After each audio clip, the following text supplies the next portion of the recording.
नमस्कार, स्वागत है आप सभी का। चुनावी दिन जैसे जैसे करीब आ रहे हैं वैसे वैसे हमलों का दौर भी जारी हो रहा है। सबकी अपनी डफली, अपने राग। तो आइए शुरू करते हैं यह खास प्रोग्राम।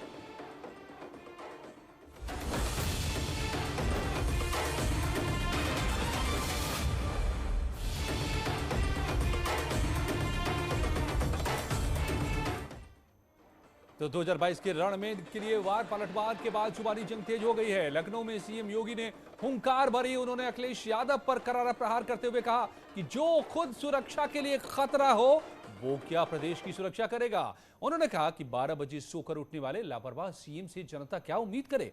उधर अपने संसदीय क्षेत्र आजमगढ़ पहुंचे अखिलेश ने सीएम योगी पर पलटवार करते हुए कहा कि बाबा मुख्यमंत्री को लैपटॉप चलाना आता ही नहीं, वो युवाओं को क्या लैपटॉप बांटेंगे। देखिए आज के अपनी डफली, अपना राग।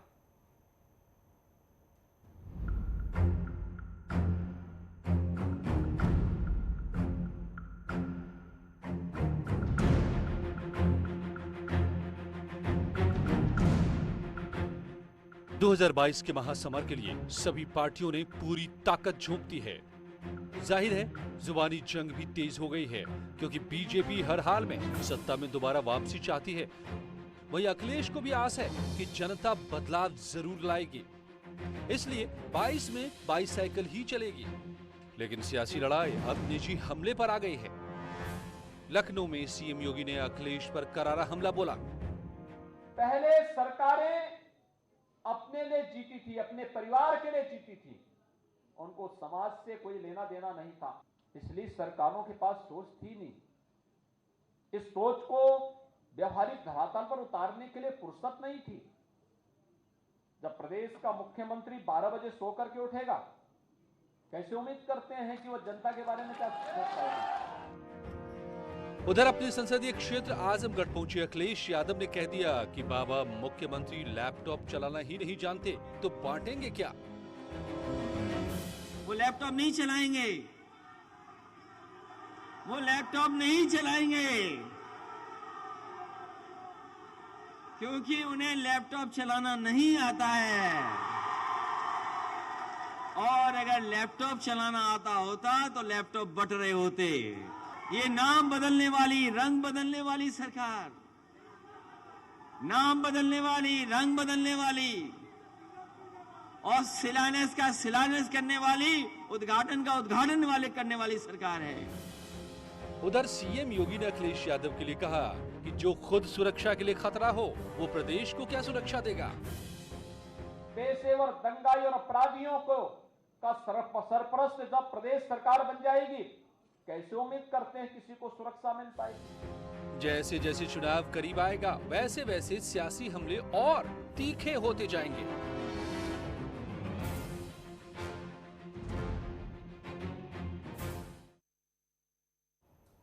जी हाँ, तो ये आप देख रहे हैं अपनी ढपली अपना राग। चुनावी मौसम में सभी अपना अपना राग अलापते रहते हैं, अपनी अपनी ढपली बजाते रहते हैं, मगर किसके हमले में कितना दम है, इसी पर होगा घमासान।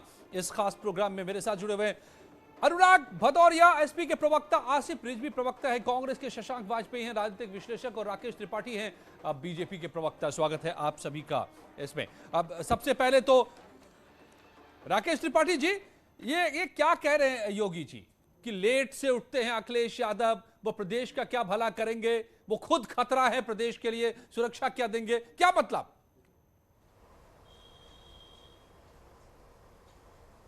नहीं, ये सच है और उत्तर प्रदेश के सब लोग जानते हैं। स्वयं अखिलेश यादव जी इस बात को क्या झुठला सकते हैं क्या कि जब उत्तर प्रदेश के मुख्यमंत्री थे तो कितने समय मुख्यमंत्री के कार्यालय में बैठा करते थे। मुख्यमंत्री आवास में ही कैंप कार्यालय में कुछ दोपहर के बाद कुछ लोगों के साथ बैठ करके कुछ फाइलें निपटा लेना, उसके बाद फिर अपनी चौकड़ी के साथ बैठ जाना, सैर सपाटे मौज मस्ती में डूब जाना, परिवार को ही अपना समय देना, ये अखिलेश यादव जी की जीवनचर्या का हिस्सा रहा है। ये बात उत्तर प्रदेश के सामान्य नागरिक जानते हैं, समाजवादी पार्टी के कार्यकर्ता जानते हैं। कभी भी दफ्तर नहीं जाया करते थे। आज मुख्यमंत्री योगी आदित्यनाथ नहीं तो अपने वेला में उठते हैं, बल्कि सुबह से ही अपने आवाज से तो सभी सीएम चलाते हैं, जनता दरबार लगाते हैं सही समय पर 10 बजे से पहले। नहीं, बिल्कुल कैंप कार्यालय चलाएं, लेकिन दफ्तर जाकर के दफ्तर में अधिकारियों के साथ बैठक करना, प्रेजेंटेशन लेना, विभागों की समीक्षा करना, कार्य योजना तैयार करना, कार्यों की समीक्षा करना, ये काम होता है मुख्यमंत्री का। मुख्यमंत्री इस बात के लिए संवैधानिक तौर पर शपथ लेते हैं। लेकिन अखिलेश यादव जी ने अपने मुख्यमंत्रित्व काल में कितना समय दफ्तर में बिताया है, जितना समय और खतरा कैसे है अखिलेश यादव है, उससे ज्यादा समय तो केवल मुख्यमंत्री जी ने 1 महीने में बिताया है। खतरा कैसे है वो? देखिए अखिलेश यादव जी, देखिए जो भी सरकार बनते ही आतंकवादियों से मुकदमा वापस लेने की पैरवी सुनिश्चित कर दे, जो सरकार बनने के बाद मुजफ्फरनगर में दंगे के आरोपियों को सरकारी राजकीय विमान भेज करके उनको मुख्यमंत्री आवास में बुला करके नाश्ता कराए, ये बात किसी से छुपी हुई है क्या? कि किस प्रकार से समाजवादी पार्टी के शासनकाल में समाजवादी पार्टी के स्थानीय नेताओं से अनुमति लेकर के ही एफआईआर दर्ज हुआ करती थी। गायत्री प्रसाद प्रजापति के खिलाफ एफआईआर दर्ज करने के लिए सुप्रीम कोर्ट तक जाना पड़ता था। अपराधियों को संरक्षण देने वाली सरकार क्या लोगों की सुरक्षा के लिए खतरा नहीं है? स्वयं अखिलेश यादव, अनुराग भदौरिया को मैं लाता हूं, उनसे पूछता हूं जवाब। आजम खान को, और आजम खान ने उनकी सरपरस्ती में रामपुर में क्या क्या नहीं किया है। बाबा को लैपटॉप चलाना नहीं आता, अनुराग भदौरिया जी ये कह रहे हैं। अब तो सूबा कैसे चला रहे हैं फिर, इतना बड़ा सूबा? मुझे पूरा अच्छा मुझे पूरा विश्वास है अजय जी, आप न्याय करेंगे। एक शब्द आपने बीजेपी के प्रवक्ता में नहीं बोला, मेरे में भी नहीं बोलेंगे। अगर बोला, आप न्याय करेंगे, मैं बोला तो, बीच में, अगर आपने सुना नहीं है तो चाहते हैं तो देखिए सवाल ये नहीं बोला आपने एक बार बोला, एक बार हमारे में बोल लेना बस, आप मुझे बोलने दीजिए। सवाल ये नहीं है, सवाल ये है कि उत्तर प्रदेश के मुख्यमंत्री के पास में गिनाने को काम नहीं है। 4.5-5 साल हो गए उन्होंने उत्तर प्रदेश की जनता के लिए कोई काम नहीं किया। जब आदमी के पास कोई काम नहीं होता है ना, तो वो इधर उधर ताका झांकी करता है। अरे भैया, अगर आपने काम किया होता तो आज उत्तर प्रदेश के अंदर में लोग यहाँ बेरोजगारी से मर नहीं रहे होते। यहाँ पे कोविड काल में लोगों की लाशों को नोचा नहीं गया होता, जानवर नोच रहे थे जिस तरह से। यहाँ पे डेंगू से लोगों की मौतें नहीं होती, और यहाँ पे शराब माफियाओं को जहरीली शराब पीने से लोगों की मौतें नहीं होती जिस तरह से यहाँ पे लोगों की मौतें हुई हैं। लगातार उत्तर प्रदेश के अंदर में लोग यहाँ पे भयभीत हैं, जिस तरह से लोगों को रौंदा जा रहा है। आपको पता चला किस तरह से रौंदा गया लोगों को, किस तरह से पुलिस यहाँ ठोक देती है घुस के होटल। लेकिन अखिलेश यादव तो आराम करते हैं, अपराधी सूबा चलाते हैं। अराजकता का आप लोग जब सत्ता में होते हैं, सुन तो लीजिए मेरी बात, सुन लीजिए, इसका तो जवाब दीजिए। अब आपने पूछ लिया ना, अब मैं जो जवाब दे रहा हूँ ना, आप काहे परेशान हैं? दे रहा हूँ आप, अरे आप मुझे बोलने दीजिए ना। उत्तर प्रदेश के अंदर में अपराधी राज आज चल रहा है। किस तरह से अपराधी राज उत्तर प्रदेश में आपने देखा है कि देश का गृह राज्य मंत्री कहता है कि मैं गुंडा हूँ, सबसे बड़ा गुंडा हूँ, मुझे हटाना तो हटा के दिखाओ। मेरा बेटे के इशारे पे रोन दिए जाते हैं लोग, लेकिन सरकार कुछ नहीं बोलती है। सरकार वहाँ बुलडोजर लेके नहीं जाती है। कहाँ है बताइए गुंडे यहाँ पुलिस के भेष में भी आ गए, यहाँ पे सरेआम ठोक दे रहे हैं, सरेआम महिलाओं का चीरहरण हो रहा है। यहाँ अपराध में उत्तर प्रदेश नंबर 1, महिला के अत्याचार में उत्तर प्रदेश नंबर 1, कुपोषण उत्तर प्रदेश नंबर 1, बेरोजगारी में उत्तर प्रदेश नंबर 1। चारों तरफ हाहाकार, महिलाओं के साथ, हाथरस की बेटी के साथ कितना बड़ा अन्याय। यहाँ पे उसके रात के अंधेरे में पेट्रोल जाके संस्कार कर दिया। उन्नाव की बेटी पूरा परिवार, आपने जवाब नहीं दिया, महिलाओं का चीरहरण जवाब नहीं दिया। आप आरोप की आप झड़ी लगाते रहे, लेकिन आपने जवाब नहीं दिया कि क्या जब अखिलेश जी सत्ता में होते हैं, दे दिया जब सत्ता में होते हैं तो खुद आराम करते हैं, अपराधी सूबा चलाते हैं, ये कह रहे हैं आपको? बहुत बड़ा आरोप है ये। आसिफ रिजवी, कांग्रेस के प्रवक्ता, हमारे आप बताइए किसकी डपली में कैसा राग है? बात पूरी होने दो। उत्तर प्रदेश के अंदर में राजनीति का चीरहरण कर रही है। बोलने तो दो। ठीक है, दोबारा आऊंगा। अनुराग जी समय रहा तो भाई मैंने पूरा वक्त दिया। अब मैं कह रहा हूं उत्तर प्रदेश के अंदर में करने के बजाय जो सवाल पूछने के बजाय फालतू के सवाल पूछे जा रहे हैं। इंद्रतेज त्रिपाठी की हत्या करी मोहब्बा के एसएसपी ने। आज 2 साल हो गए मोहब्बा का एसपी नहीं पकड़ा गया। भारतीय जनता पार्टी का कौन सा नेता उस पर अपना हाथ रखे है जो मोहब्बा के एसएसपी को नहीं पकड़ा जा रहा है? मनीलाल त्रिपाठी जी को, मनीलाल पट्टीलाल जी को, गुजरात के आईपीएस को लखनऊ लाके नियम के विरुद्ध चार्ज दिया गया। अरे आप भी अपनी ही बात लेकर के आ गए हैं। आसिफ रिजवी, यहाँ पर आज मुद्दा यह है कि क्या बाबा को लैपटॉप चलाना नहीं आता है और अखिलेश यादव को विरासत में मिली सरकार नहीं चलानी आती? वो आराम करते हैं, अपराधी उनके समय में सरकार चलाती है। भारतीय जनता पार्टी, समाजवादी पार्टी इस तरह की चर्चा करके समाजवादी पार्टी को सवाल पूछना चाहिए कि मोहब्बा का एसएसपी क्यों नहीं गिरफ्तार हुआ, न्याय क्यों नहीं मिल रहा? उत्तर प्रदेश में जो महिला अपराध में नंबर 1 पे पहुंच गया है, उस पर सवाल पूछना चाहिए। तो भारतीय जनता पार्टी और समाजवादी पार्टी महिला अपराध में सिक्के का 2 पहलू हैं। बलात्कार में राजस्थान नंबर 1 है। अभी अभी से एनसीआरबी का डेटा आया जवाब है। दे रहा हूँ, जवाब दे रहा हूँ। उत्तर प्रदेश की बात कर रहे हैं, उत्तर प्रदेश से पूछेगा, मैं उत्तर प्रदेश का प्रवक्ता नहीं हूं। तो आप नंबर वहाँ 1 यूपी को बता रहे हैं ना, राजस्थान के लिए वहाँ की सरकार राजस्थान है जवाब नंबर पूछिए। 1 और अमित रेप शाह के को मामले किसने में। रोका नहीं है? अभी अभी आया है अमित शाह जी सितंबर को, में मोदी डेटा। जी को किसी ने रोका नहीं है, वो जाएं और जाके वहां के मुख्यमंत्री से सवाल पूछे, उन्हें जो सरकार के खिलाफ कार्रवाई करनी है करें। पर यहाँ पर हमारी बात करिए। ओके। उत्तर प्रदेश में हम हैं, शशांक उत्तर प्रदेश वाजपेयी। में महिलाओं से अपराध होगा तो हम उसका विरोध करेंगे। और इसीलिए महिलाओं को 40% टिकट देकर राजनीति में बराबर की हिस्सेदारी देंगे कि वो अपने खिलाफ हो रहे अपराधों को खुद रोक सकें।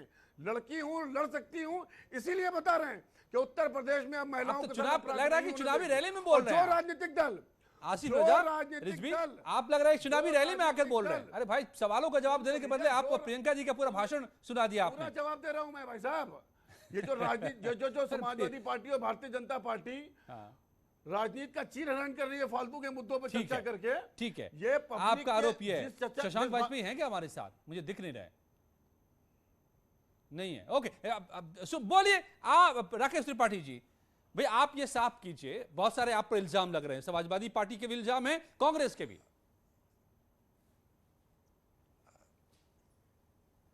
राकेश जी, जब कह रहे थे चीर हरण कर रहे हैं तो मुझे याद आ गया कि मुख्तार अंसारी को अपने चीर में, अपने आंचल में किस तरह से छुपा करके पंजाब में सुरक्षित महफूज रखा था इन्होंने। तो सुप्रीम कैप्टन तो कोर्ट में अमित शाह जी लगातार साथ हमें बैठे अपील हैं। करते रहे, अब अमित शाह जी को नहीं दिख रहा है क्या? पंजाब से हमारे इस अब अमित शाह जी को नहीं दिख रहा है? इस अब वही अपराधी है, मुख्यमंत्री- इसको वापस वही ले आवे। मुख्यंत्री लेकिन कैप्टन जी- हर संभव प्रयास वही करते रहे, कैप्टन हर जी संभव जिनके प्रयास ऊपर आप किया। उंगली उठा अरे रहे भाई, थे, होठ से आज गए वो थे। अमित शाह जी के साथ आसिफ खड़े साहब हैं। के एक अब बार अमित नहीं शाह बोल जी को पाए नहीं दिख कि रहा है ना? मुख्तार अंसारी के खिलाफ तो अमित बोल शाह से पाए। पूछिए। गोद में बिठा अमित करके, शाह जी से क्यों गोद नहीं में पूछ बिठा रहे हैं? करके लालन पालन अमित कर शाह रहे जी थे से क्यों नहीं अपराधियों पूछ का, रहे हैं? माफियाओं का। बाटला हाउस एनकाउंटर में मर जाने पर, अपराधियों के, आतंकियों के मारे जाने पर आंखों से आंसू नहीं रुक रहे थे। अरे तुष्टीकरण की इस राजनीति को अब बदल दिया है। अब तो मंदिर आपको भी जाना पड़ रहा है ना। संकट इसलिए आपको हो रहा है। आज प्रशांत किशोर ने कुछ बताया है राहुल गांधी जी के बारे में, जरा एक बार देखिए ना। प्रशांत किशोर आप ही के सलाहकार थे ना। आज प्रशांत किशोर ने कहा है त्रिपाठी जी, कि अगले आप 40 जानते सालों हैं तक कि आप भारतीय झूठ जनता बोल रहे पार्टी हैं। अभी जाने वाली नहीं आप है। जानते हैं कि आपकी आप झूठ परेशानी बोल रहे यही हैं। है। आपको अभी पता है उस जनता के एनकाउंटर नब्ज में को मारे समझ गए नहीं पा रहे व्यक्ति हैं। को आपकी जनता पार्टी के के नब्ज को सांसद ने पढ़िए, कहा जनता कि वो के नब्ज को अपराधी था। समझिए। इस आपने देश क्या में कहा? 80 आपके करोड़ लोगों प्रधानमंत्री ने कहा को, कि 80 साहब, करोड़ मुझे लोगों को बहुत पहली दुख बार है आज कि हमने मुफ्त राशन ठीक है, वितरण ठीक है। कर ऐसी दिया बात है। बोल रही हैं। पिछले आप 7 झूठ महीनों बोल से रहे हैं। लगातार और राशन मैं मिल बता रहा है। दूं, देखिए आज आपके भारतीय जनता कैप्टन पार्टी की सरकार सरकार के आने के सवाल बाद आसिफ रजा, मैं आपको जब बोलूंगा तो आवाज बोलिएगा ना। के साथ घूम रहे हैं। आसिफ रिजवी साहब, आपसे जब आसिफ मैं साहब, बोलूंगा तो परेशानी आप बोलें। है, आपकी परेशानी अभी है। अभी इनको अभी बात पूरी आप करने दें। आपसे सवाल पूछ रहे थे, आप उसके बाद जवाब नहीं सुनेंगे। ठीक है, ओके। नहीं, अच्छा ठीक है। 42 लाख आवास उत्तर प्रदेश में जवाब आज दे रहा हूं मैं गरीबों ना। को प्रधानमंत्री क्या? प्रधानमंत्री आवास योजना के तहत हमने देने का काम किया है। ये जवाब भाषण समाजवादी मत पार्टी दीजिए, भाषण मत को और दीजिए। कांग्रेस बनीलाल पार्टी को देना पट्टीदार चाहिए। किसका दामाद है, इतने ये लंबे समय बताइए। तक आप सत्ता में रहे हैं, क्यों नहीं ठीक है, गरीबों का आवास के ठीक बारे है। में सोचा अनुराग आपने? बदले, मैं फिर से क्यों आता नहीं हूं आपने आपके कभी पास। शौचालय के बारे में सोचा? कभी भी सोचा था क्या? आसिफ साहब, कि मैं माँ दोबारा बहनों को लौटूंगा कितनी आपके पीड़ा पास, होती प्लीज। है। अनुराग जी की बरसात बारी के है मौसम अब। में, दिन के अनुराग समय जी, में किस प्रकार से खेतों में जाना पड़ता था? ओके, कभी पीड़ा अनुराग सोची थी भदौरिया। क्या? अनुराग जी, नहीं इसका अब तो रोकिए, जवाब दीजिए रोकिए। ना, इसका तो जवाब दीजिए ना कि क्या जब जी। समाजवादी सरकार बनती है तो सरकार ही प्रदेश के लिए खतरा बन जाती है क्या? तब माफिया राज हो जाता है, तब आतंकियों से मुकदमे हटने लगते हैं, दंगे बिल्कुल होने योग्य। लगते हैं, अपराध बढ़ जाते हैं। हमें बोलूं? जी। हमें बोलूं? देखिए, जब अनुराग बीजेपी जी। की सरकार बनती है तो अपराधियों पे ऊपर से मुकदमे हटा दिए जाते हैं। बोलने दो प्रभु यार, आप क्या है चिल्लाते? मैं बोल रहा हूँ ना। मैं कहा जब बीजेपी की सरकार बनती है तो मुख्यमंत्री ही अपराधी बन जाते हैं। सोचो, उनको ऊपर से आपराधिक मुकदमे हटाने पड़ते हैं। आज योगी जी अपने ऊपर से आपराधिक मुकदमे खुद गंभीर हटा आरोप लगा रहे हैं। डिप्टी सीएम अपने ऊपर से मुख्यमंत्री आपराधिक अपराधी मुकदमे हटा आप कह रहे हैं रहा है। मुख्यमंत्री को। 114 विधायक बीजेपी के ऐसे जिन पे संगीन मुकदमे हैं जो अपने ऊपर से मुकदमे हटा रहे हैं। नहीं बताइए, आपराधिक मुकदमे हटाए कि नहीं हटाए उत्तर प्रदेश के मुख्यमंत्री ने अपने ऊपर में? बताएं अगर मैं झूठ बोल रहा हूं तो मुख्यमंत्री रिकॉर्ड है आतंकी ये। थोड़ा ना थे, आप उत्तर तो प्रदेश के आतंकियों को ऊपर से मुख्यमंत्री हटा ने रहे अपने थे, ऊपर से आपराधिक जिसको मुकदमे बाद में हटाए। सजा मिली। इससे बड़ा कुछ हो सकता है क्या? नहीं, तो यही तो यही और सुनिए, और आतंकियों को सुन तो लीजिए। आतंक, अरे मुझे बोलने दीजिए। आतंकियों को अपने घर लेके जाते हैं। अरे मेरी बात सुन लीजिए। अच्छा मैं बोल लूं? देखिए कमाल ये है, हाँ आ गए ना उस पे भाई। Last 30 second. उत्तर प्रदेश के मुख्यमंत्री आपराधिक मुकदमे हैं। आपराधिक मुकदमे को बचाने के लिए लगातार यहाँ पे आतंकी माहौल बना रहे हैं। उत्तर प्रदेश के अंदर में लगातार यहाँ पे भारतीय जनता पार्टी की सरकार में अपराध बढ़ा है। आज महिला अपराध उत्तर प्रदेश नंबर 1 है। और मुझे लगता है योगी जी तो अलार्म घड़ी हो गए हैं। वो जगाने जाते हैं, खुद जग नहीं पाए आज तक। 5 साल से सरकार में सो ही रहे हैं, अभी तक जगे ही नहीं है। अरे योगी जी जग जाइए, प्रभु जग जाइए। आप जगेंगे कब? उत्तर प्रदेश की जनता इंतजार करेगी कि आप धन्यवाद। समय जगिए। समाप्त। कुछ उनके समय समाप्त। कौन कितना जगा, कौन कितना सोया सत्ता में रहते हुए, किसने जनता के लिए कितने काम किए, आप तय करिए और फिर आप खुद तय कीजिए कि किसकी डपली में कैसा राग। धन्यवाद आप सबका। लौटते हैं कुछ ही पलों में और खबरों के साथ।